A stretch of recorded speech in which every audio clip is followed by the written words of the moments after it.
OnePlus 1 बहुत premium है और उसका फील भी अच्छा है कि भाई लेट आएंगे लेकिन धमाका करके जाएंगे, राइट। एक्सिनोस के साथ बहुत खराब एक्सपीरियंस रह चुका है। eSIM ओनली ओरिजिनल कौन है ओरिजिनल ग्रोथ है एआई की, जिस तरीके से वो आगे बढ़ कि भाई साहब इसको रोकेंगे कैसे? AI in Google assistant itself. अब अगर आपको गूगल को सू करना है तो कैसे करोगे? यूट्यूब से आपको बोलेगा आप इसको डाउन करो, Google likes to boss around. मेरे को पैसे नहीं मिलेगा। अमिताभ बच्चन ने रिसेंटली केस फाइल किया था। EU में वापस जीने नहीं देगा कसम से, ना एप्पल को जीने देगा ना माइक्रोसॉफ्ट को जीने देगा। जो इंडिया में धमाल मच रही है ना मून लैंडिंग को लेके, इंस्टाग्राम फीड पे और कुछ था ही नहीं भाई। रशिया ने कोशिश की थी, फेल हुए थे एंड सेलिब्रेशंस की बात हो ही रही है तो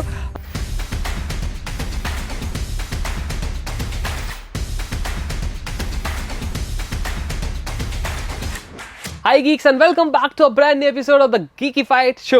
मैं हूं समीर, मैं हूं जुबिन। और सबसे पहले तो यार पता है क्या, लास्ट हफ्ते ना जो इंडिया में धमाल मच रही है ना मून लैंडिंग को लेके, एक हफ्ते मतलब से सब सेलिब्रेशन पे सेलिब्रेशन चल रहा है। सोशल मीडिया पे हर जगह वही चल रहा मतलब है। जिस दिन लैंड हुआ था ना, मतलब इंस्टाग्राम फीड पे और कुछ था ही नहीं भाई। बिल्कुल। सारे ब्रांड्स अपनी मार्केटिंग स्ट्रेटेजी लेके आ चुके हैं। हैप्पीडेंट they were prepared यार, क्योंकि एक मेरे को हैप्पीडेंट का बहुत मस्त लगा था। उसमें उन्होंने लिखा था कि आज चांद से ज्यादा देश चमक रहा है। अरे I mean that was great यार। और उनका जो टीथ से वो फ्लैश आता है वो वाला एग्जैक्टली वो नॉस्टैल्जिक याद है। बिल्कुल। So it's a huge achievement. And one more thing कि जब आप बात करते हो मून की, तो राइट हमने ना मून को सिर्फ एक साइड से ही देखा है, राइट। हमने उसके पीछे के कभी नहीं देखा, बिकॉज वो रोटेट नहीं करता। वो आपका रेवोल्यूशन लगाता है बट वो रोटेट नहीं करता। हेंस डार्क साइड पे क्या है वी डोंट नो, ठीक है। तो हमने जब साउथ पोल पे किया तो maybe we could also explore the dark side of the moon as well. We don't मतलब हमारा जो रोवर है, क्या पता चल जाए, who knows। एंड एक और चीज कि ये तो हम बात करें चंद्रयान 3 की, लेकिन चंद्रयान 2 जब आया था और वो जो फेल हुआ था, that is something other story. But जो उसका बजट था, जिस बजट में वो लोग बनाना चाह रहे थे, वो एक हॉलीवुड फिल्म के बजट से भी कम था। और इस बार भी राइट ये काफी सारी पॉपुलर हॉलीवुड मूवीज के बजट से कम है। जो रिसेंटली रिलीज हुई थी ओपनहाइमर से कम है, बारबी इससे कम है, right. So I was amazed कि हम लोगों ने अप्रोक्सीमेटली 700 करोड़ के अंडर ये चीज आई मीन पा ली। और वहां देखो, ठीक है, रशिया कर रहा था कोशिश साउथ पोल पे जाने की, और उनके पास उन्होंने अंधाधुन पैसा लगा दिया, but they failed and we achieved you know, so huge achievement, congratulations to all of us। and खुशी का माहौल छाया हुआ है। तो एक छोटी सी खबर हमारी फैमिली से भी है कि हमारा एक पार्टनर चैनल है iGeeks Blog, जिसके 100 के सब्सक्राइबर्स क्रॉस हो गए और हमें सिल्वर बटन मिल गया। So thanks to all of you guys जिन्होंने हमें सपोर्ट दिखाया। वैसे इस चैनल को भी सपोर्ट दिखाया यार। इस चैनल को भी 100 के सब्सक्राइबर पहुंचा दो, ताकि यहाँ पे भी सिल्वर बटन आ जाए और आप लोगों को हम वो दिखा पाए।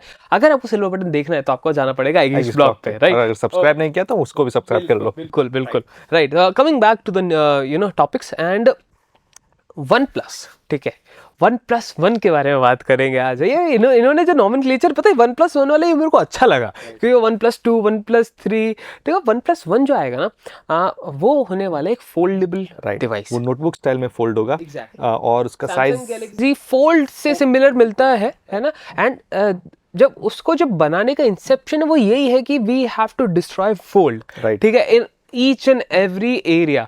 फॉर एग्जाम्पल अगर मैं स्क्रीन की बात करता हूँ, तो आपको फोल्ड 5 के अंदर अप्रॉक्सीमेटली स्क्रीन का जो DPI मिलती है वो मिल जाती है 380 PPI।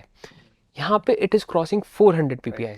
So the quality of the screen would be just next level. और तो और मेरे को पर्सनली ये भी लग रहा है कि ये जो फोन होने वाला है नहीं, अंडरकट करेगा सैमसंग के फोल्ड को, right. So these are my thoughts. And यहाँ पे वही अपडेटेड प्रोसेसर यूज होने वाला है, उनका खुद का ऑक्सीजन OS बोलो या कलर OS बोलो, डिपेंडिंग ऑन द कंट्री आपको वो मिलेगा। सो वो सारी चीज़ें हैं, बट बात यही है कि यार OnePlus जाना जाता था अपने फ्लैगशिप किलर्स के लिए, बिल्कुल, ठीक है। और अब मैं ये सोच रहा हूँ, क्योंकि आफ्टर द लॉन्च ऑफ मोटरोलास ये अपने रेजर, ठीक है, थोड़ा सा मेन स्ट्रीम मार्केट होता जा रहा है फोल्डेबल्स का, राइट। अभी हमारे रिसेंटली भी एक कलीग ने, आपने उनको देखा होगा इसी चैनल पे, फ्लिप 5 लिया है। And we have been experimenting on the phone itself, and काफ़ी प्रीमियम है, बहुत प्रीमियम है, और उसका फील भी अच्छा है। एंड उसका जो एनक्लोजर है, जैसे ही क्लोज होता है उसके बाद बहुत क्लीन दिखता है, गैप बिल्कुल भी नहीं दिखता। एग्जैक्टली। सो बहुत इंप्रूवमेंट्स आ गए सैमसंग की तरफ से। सो अब वही बात है कि they are designing that phone to kill Samsung's Fold series. That means उसको हर एक डिपार्टमेंट में एक्सेल करना पड़ेगा to kill that phone. The best part is they have time. Yeah. उनका से जल्दी नहीं एग्जैक्टली और ये मेरे को लग रहा है ये वही काम करेंगे जो एप्पल करता है, वो है कि भाई लेट आएंगे लेकिन धमाका करके जाएंगे, राइट। क्योंकि पिक्सल आ चुका है, Xiaomi अपना करने वाला मिक्स सीरीज के साथ नेक्स्ट ईयर वो फोल्डेबल में एंट्री, और मतलब फोल्डेबल में ऑलरेडी वो कर चुका है बट उसको बेटर करने वाला है Xiaomi।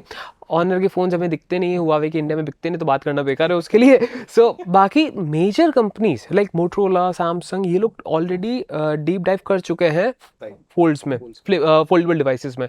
I think one plus, और मैं एक और चीज़ बताऊंगा कि वन प्लस वन ना सिर्फ वन प्लस का डिवाइस नहीं होने वाला है, वो एक्चुअली होने वाला है ओप्पो के साथ भी होगा, ओप्पो का डिवाइस होने वाला है। एंड दोनों कंपनीज मिलके उसको बना रही है बिकॉज दोनों की आइडियोलॉजी बहुत डिफरेंट है। एक को मासेस तक पहुंचाना है डिवाइस को और एक को बनाना है फ्लैगशिप किलर। सो दोनों ने अपनी आइडियोलॉजी मिला के जो ये मैं काफ़ी ज़्यादा एक्साइटेड हूँ इस फ़ोन से स्पेसिफिकली, बिकॉज काफ़ी टाइम बाद मेरे को ऐसा लग रहा है कि वन प्लस ने अपना जो अलाइनमेंट है ना वो ठीक कर लिया है।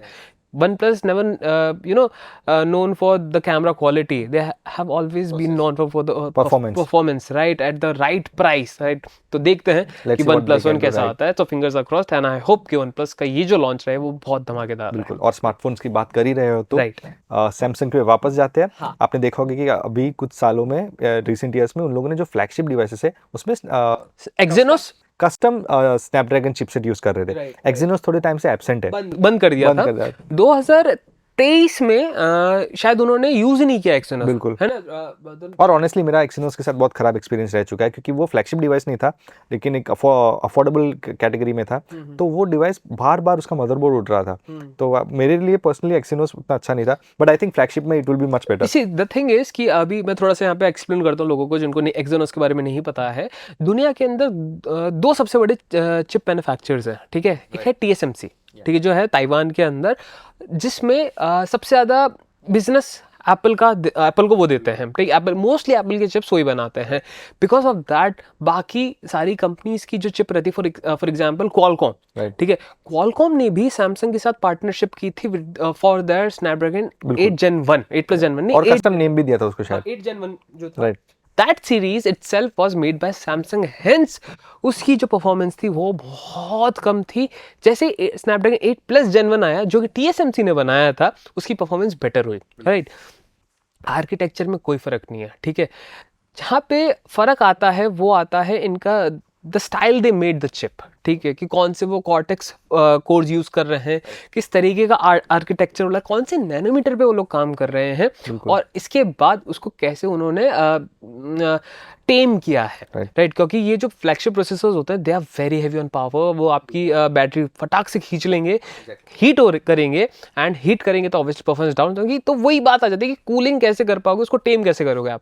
यहीं पे आ जाता है गूगल, क्योंकि गूगल का जो टेंसर है, those tensor chips are made by Samsung and those tensor chip itself is Exynos 2100 और 2200, क्योंकि 2300 उन्होंने बंद कर दिया था 2023 के अंदर। कोई भी उन्होंने फोन नहीं निकाला था फ्लैगशिप वाला विद देयर 2400 के साथ वो री एंटर कर रहे हैं, क्योंकि 2024 में स्नैपड्रैगन S24 के अंदर, ठीक है।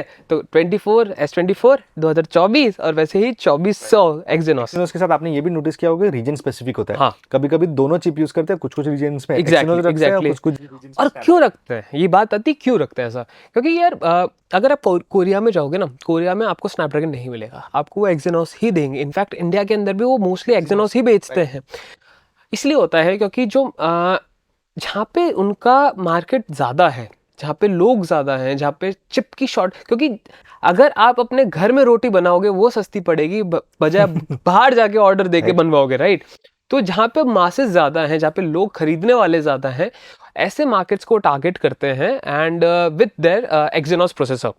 और जहाँ पे एक्चुअली फैन फॉलोइंग है, जहाँ not fan following but enthusiast है, इंडिया में सैमसंग एंथुजियास्ट नहीं मिलेंगे आपको, बहुत रेयरली मिलेंगे, और होंगे तो भी वो कंज्यूमर लेवल पे, हार्डवेयर या सॉफ्टवेयर स्पेक लेवल पे नहीं है। वो कहाँ पे है, वो है USA, UK, ठीक है। तो वैसे मार्केट्स में उनको फिर मतलब थोड़ा सा मिल जाते हैं एडवांटेजेस, और स्नैपड्रैगन प्रोसेसर्स के साथ वो आ जाते हैं। नॉनदलेस 19-20 तो नहीं, लेकिन हाँ 17-20 का फर्क होता है ठीक है। तो बट द थिंग इज कि ओवरऑल नॉर्मल डे यूसेज में कोई फर्क नहीं होता। Like I have been using Pixel since past month और 2, मेरे को कोई ओवर हीटिंग नहीं मिली, क्योंकि जिस तरीके से गूगल ने टेंसर को अब मतलब टेम किया है, बेसिकली दैट्स Exynos प्रोसेसर, बहुत ही प्यारा चलता है, हीट नहीं करता है। सो वही बात आ जाती है कि सैमसंग ना, जैसे आपने बोला अपने मिड रेंज, हमेशा वो मिड रेंज को साइड में ही रखेगा। exactly. सॉफ्टवेयर एक्सपीरियंस बहुत पेनफुल एक्सपीरियंस था। इसीलिए वो ज्यादा भी उड़ता है, बिकॉज वो टेम नहीं कर पाते। Exactly. So yeah, for all those Samsung fanboys out there, आपको Exynos 2400 देखने को मिल सकता है with updated Cortex A74 course और बाकी सब चीज़ों के साथ। तो make sure कि आप ज़रूर से इस पे ध्यान दीजिए, बिकॉज क्या है ना, मतलब ऐसे रूमर्स चल रहे हैं, हवा में बातें चल रही है कि बहुत तगड़ा प्रोसेसर होने वाला है। इनफैक्ट जो लैग कर रहा था सैमसंग काफ़ी सालों से, ये प्रोसेसर उस लैग को कम करेगा। Right. लाइक तो लेट्स सी, फिंगर्स क्रॉस इस बार भी, क्योंकि आई होप सैमसंग अच्छा प्रोसेसर निकाले ताकि गूगल अच्छा प्रोसेसर यूज कर पाए। और समीर ने अपने गूगल पिक्सल की बात कर ही ली है, तो हम नेक्स्ट गूगल पिक्सल के बारे में बात करेंगे, विच इज गूगल पिक्सल 8। कहा जा रहा है उसमें कैमरा में चेंजेस आ सकते हैं, कैमरा यूआई में, कैमरा ऐप ऐप में चेंज है, राइट। और ई सिम अवेलेबल हो जाएंगे बहुत सारे रीजन्स में। ई सिम ओनली मतलब फिजिकल सिम का स्लॉट गया। बेसिकली एप्पल की जो मेथोडोलॉजी है वो थोड़ी कॉपी हो रही है। बट पता है अभी रिसेंटली ही मैंने पिक्सल लिया था, जैसे आपको पता है, और जब मैंने उसको सेटअप किया तो वो मेरे से सबसे पहली चीज मांगता है एक फिजिकल सिम कार्ड, ताकि आपकी जो रीजन्स हैं वो सब वो डिटेक्ट कर पाए, बेटर इंटरनेट कनेक्टिविटी। क्योंकि आप इसमें eSIM direct on start कैसे घुसाओगे, you have to log in first, आपको पूरा सेटअप करना पड़ेगा, then you do the procedure, उसके बाद ई सिम आती है उसके अंदर। सो बात यही आ जाती है कि जिन लोगों के पास सिर्फ ई सिम है, लाइक काफ़ी लोगों के पास अब यूएस में वो चीज़ होगी, बिकॉज वहाँ पे ओनली ई सिम मॉडल्स बिकते हैं आईफोन्स के, राइट। तो वो चीज़ है कि जब आप स्विच करोगे तो स्टार्टिंग में थोड़ा सा प्रॉब्लम आएगा। अब देखते हो गूगल कैसे करता है इस चीज़ को हैंडल, बिकॉज पिक्सल 8 की बात हो रही है, सॉफ्टवेयर में चेंजेस भी ला सकते हैं, स्टार्टअप की नई स्क्रीन्स वो ला सकते हैं, depending on the situation. But मेरे को एक ही थोड़ी सी प्रॉब्लम लगी जो मेरे दिमाग में तुरंत आया, तो मैंने बताया। और तो और एक और पिक्सल की बात ये मैं लाना चाहूँगा कि जो डिज़ाइन है ना, वो मेरे को ना 7 से बेटर लग रहा है, क्योंकि 7 वाला जो उन्होंने जिस तरीके से, हाँ अच्छा था डिज़ाइन, अगर आप 7 ओनर हो तो बहुत अच्छा था डिज़ाइन, बट जो एक आइडेंटिटी थी ना पिक्सल की, वो कहीं ना कहीं 7 में गुम हो गई थी। 8 के अंदर उन्होंने वापस एक नॉट फुल्ली रिफ्रेश्ड बट 6 से इंस्पायर्ड वाला मेरे को लग रहा है डिज़ाइन उन्होंने यूज़ किया है, एंड आई होप कि वो ज़्यादा बेहतर चले, क्योंकि 7 I think is a bit and you know here and their phone, ठीक है। तो आप देख सकते हैं आप, ठीक है। सो ये सारी बातें हो गई कि गूगल क्या कर रहा है, वन प्लस क्या कर रहा है, इंडियंस क्या कर रहे हैं चांद पे पहुंचने के बाद। लेकिन एक बात ये भी है कि सबसे बड़ा जो आज का जो मेन टॉपिक है उस पर बात करने से पहले मैं आपको ये बताना चाहूँगा, पूछना चाहूँगा इनफैक्ट, कि जो एआई है, ठीक है, अब बात करते हैं हम एआई की, आर्टिफिशियल इंटेलिजेंस की, राइट। ऑलमोस्ट हमेशा करना ही पड़ता है, या करना ही पड़ता है। और क्योंकि जो जिस तरीके से जो रैपिड तरीके से ग्रोथ है एआई की, जिस तरीके से वो आगे बढ़ रहा है, और जो डिस्टर्ब कर रहा है मार्केट यार, वो जिस तरीके से आगे बढ़ रहा है उस हिसाब से हमारे पास लॉज नहीं एग्जैक्टली। और हम क्या बात करेंगे बताते हैं, पहले एक एग्जांपल से मैं आपको समझाता हूँ। अभी एक गाना आया था, मतलब फॉर एग्जांपल कोई भी गाना आप ले लो, ठीक है, लाइक कबीर सिंह का कोई गाना ले लो, बिग है, that song is sung by Jibin Nautiyal and Arijit Singh, ठीक है। ओके, सो इन दोनों ने 2 वर्जन्स गाए गाने के, ठीक। लेकिन अब आप एआई की मदद से सेम गाना किशोर दा की आवाज में भी गवा सकते हो, मोहम्मद रफ़ी की आवाज में भी गवा सकते हो। तो अब क्लॉज ये आ रहा है कि ओरिजिनल कौन है? ओरिजिनल नहीं, आपने हमारा इंटेलेक्चुअल प्रॉपर्टी यूज की है, ठीक है, वॉइस पे कोई कॉपीराइट नहीं लगता है, नहीं लगता, राइट, एग्जैक्टली। तो अब आप उस चीज को कैसे तोलोगे, क्योंकि कंपनी तो क्लेम करेगी कॉपीराइट, राइट, क्योंकि आपने लिरिक्स उठाए और ट्यून उठाई है, लेकिन आपने आवाज बदल दी है। लेकिन अब बात यह है कि कॉपीराइट लगेगा किस पे, बनाने वाले पे, एआई कंपनी पे, जो एआई जिसने ये सॉफ्टवेयर बनाया, जो ये सब केपेबल है करने को, या फिर जो पब्लिश करने दे रहा है, गूगल, यूट्यूब पे, राइट। और यूट्यूब का एक और चैलेंज है, यूट्यूब इसको कैसे आइडेंटिफाई करती है, कंटेंट आईडी नाम की एक चीज है उनके पास, उनका ट्रैकिंग सिस्टम है जिससे वो मैच करते हैं चीजों को, कि ये गाना इसके साथ मैच हो रहा है तो ये कॉपीराइट होल्डर है, इसको पैसे जाने चाहिए।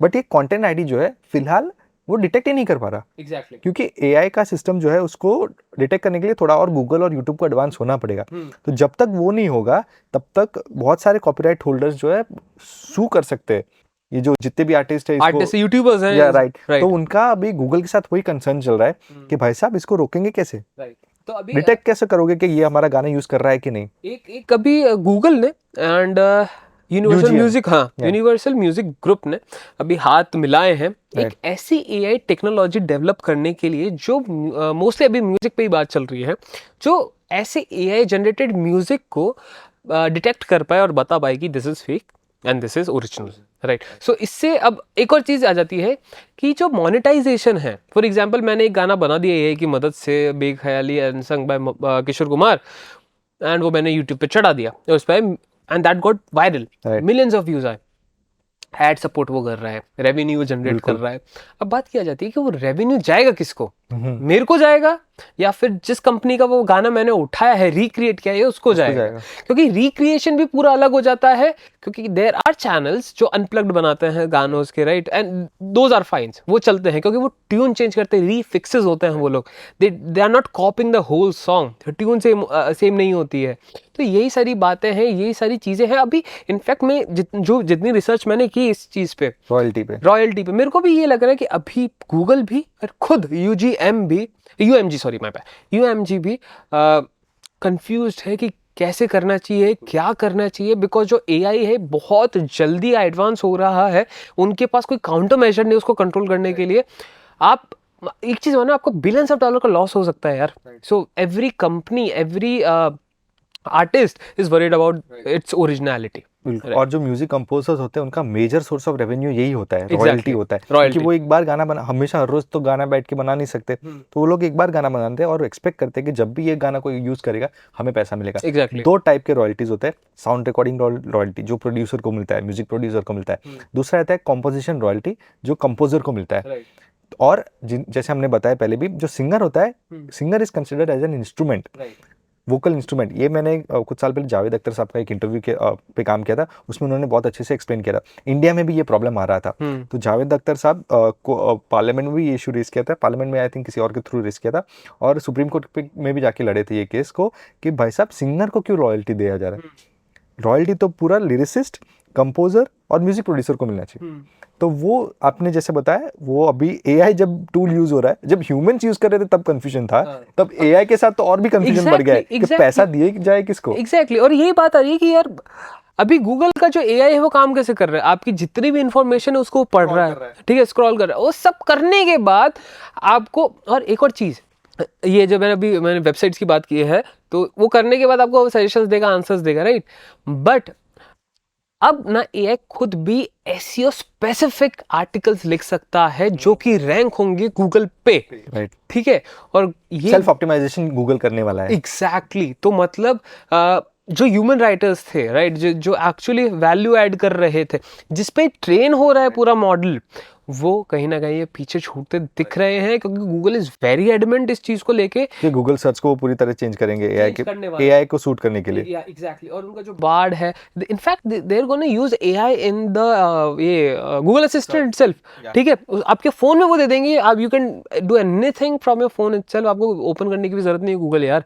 तो सर्च भी एआई ड्रिवन है, बार्ड भी एआई ड्रिवन है, और बार्ड के अंदर भी सर्च रिजल्ट्स आते हैं, बार्ड के खुद के। So it's very confusing, the things are progress, बहुत कॉम्प्लिकेटेड, बहुत जल्दी प्रोग्रेस हो रहा है, उस हिसाब से लॉज नहीं है। अब अगर आपको गूगल को सू करना है तो कैसे करोगे? किसी भी लॉ बुक में रूल ही नहीं है इसको अगेंस्ट में। हाँ, और ज्यादा से ज्यादा अगर आपका फॉर एग्जांपल, और क्यों ये चीज इतने लाइटली ली जा रही है, बिकॉज अगर आप यूट्यूब पे कोई वीडियो बनाते भी हो इस तरीके का एआई यूज करके, यूट्यूब से आपको बोलेगा आप इसको डाउन करो, ये आपका चैनल बंद हो, there is no more legal actions then that, ठीक है, पॉलिसी नहीं है। तो ये सारी चीजें प्रॉब्लम्स खड़ी हो रही हैं for Google, for YouTube, and the worst part is Google and YouTube, Google I mean parent company, they want full control of this situation, right, they are not trying to. So उन्होंने भले ही एक deal sign किया हो universal music group के साथ, but they have signed it because they want control over the situation, and Google wants to boss around, Google likes to boss around, Google likes to be a monopoly, everybody knows it। मैंने अभी जैसे अभी जिवेन ने हम लोगों ने बात की थी कि गूगल पूरा कंट्रोल लेने वाला है सर्च का, राइट। तो आप कोई से भी आर्टिकल लिख लो, कितना भी कर लो, जब तक वो गूगल को पसंद नहीं आएगा, ठीक है, उसके एल्गोरिथम को पसंद नहीं आएगा, एग्जैक्टली, उसको एल्गोरिथम को पसंद नहीं आएगा, वो रैंक नहीं होगा, राइट। तो चाहे वो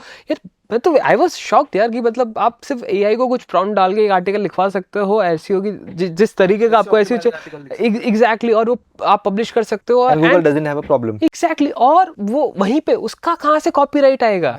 वही चीज हो रही है अब इधर और म्यूजिक दूसरी में। बात, ये एआई जो कंटेंट उठा रहा है वो कहाँ से उठा रहा है? किसी ह्यूमन ने पहले ऑलरेडी लिख के सर्च में डाल दिया होगा, तभी वो सर्च से उठा के वो कंटेंट को रिफ्रेश करके प्रॉपर एसईओ ऑप्टिमाइजेशन करके डालता है।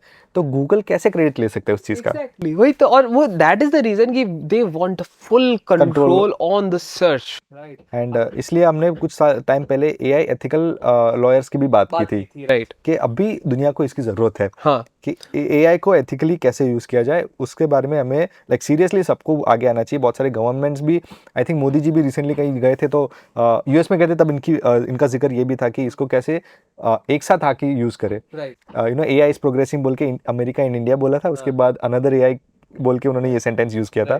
तो या it's the need of the hour, we need AI ethical laws. And यहाँ पे ना मैं एलन मस्क की बात बहुत अच्छी तरीके से अग्री करता हूँ। उन्होंने पहले ही बोल दिया था कि अभी एआई को you have to tame it, अगर अभी नहीं करोगे ना ये आगे नहीं कर पाओगे आप। बहुत सारे फाउंडर्स आके एक कॉन्ट्रैक्ट साइन किया था कि हम एआई को और डेवलप होने नहीं देंगे, हाँ, राइट, जब तक एक थोड़े लॉज ना आ जाए, राइट। सो अभी he was right about that कि अभी जिस तरीके से फॉर एग्जांपल ये जो केस आया बाहर, and this is just, I mean actually आप थोड़ा डीप लेवल पे जाके सोचते हो ना यार, मेरी नौकरी भी खतरे में है, आपकी नौकरी भी खतरे में है। मतलब एआई इतनी सारी चीजें खराब कर सकता है, बंद कर सकता है यार। एआई क्या करेगा पता है? मेरा एक फोटो ले लेगा, ठीक है, उसमें मेरी लिपसिंग कर देगा, वीडियो बना देगा और डाल भी देगा, मोस्ट लाइकली किसी को फर्क भी नहीं पड़ेगा। सो प्रॉब्लम इज, अगर वो ले भी रहे समीर का फोटो, तो समीर को पैसे तो मिलना चाहिए। हाँ, एग्जैक्टली, मेरे को पैसा नहीं मिलेगा। हाँ, वो क्रेडिट मिलना चाहिए, पैसा मिलना चाहिए। दैट इज द क्वेश्चन, कि उसको कैसे कर दिया जाए, वो क्रेडिबिलिटी, वो लाइन ऑफ क्या बोलते हैं, चेन ऑफ इनकम कैसे बनाया जाए, दैट इज द क्वेश्चन। सो या काफ़ी हैवी था ये चीज़। एक्चुअली हमें भी थोड़ा समझ में टाइम लग गया इस चीज़ को, क्योंकि ये आपको बहुत डीप लेवल जाके सोचना पड़ता है एज अ ह्यूमन बीइंग कि भाई आपकी नौकरी भी खतरे में है इस चीज़ को लेके। सिर्फ as a techie, as an enthusiast इस चीज़ को परसीव नहीं कर सकते कि भैया एआई है तो ज़िंदगी आसान हो रही है, हम कुछ कर सकते नहीं। अगर मैं बार बार वो एक ही मूवी का एग्जाम्पल देता हूँ, that is age of Ultron, कि उसके अंदर वो रोग होता है, जब वो रोग होता है एवेंजर्स नहीं रोक पाते यार। so yeah, you have to prepare for the, you know, something like bad जो हो सकता है। before that nothing is, you know, all sunshine and rainbows। आपको एक्सपेक्ट करना ही पड़ेगा कि और एक और इंटरेस्टिंग केस बता देता हूँ। मिस्टर बच्चन, अमिताभ बच्चन ने रिसेंटली एक केस फाइल किया था, क्योंकि उनका वॉइस कोई यूज कर रहा था, और वो सुप्रीम कोर्ट में वो केस चल रहा है अभी।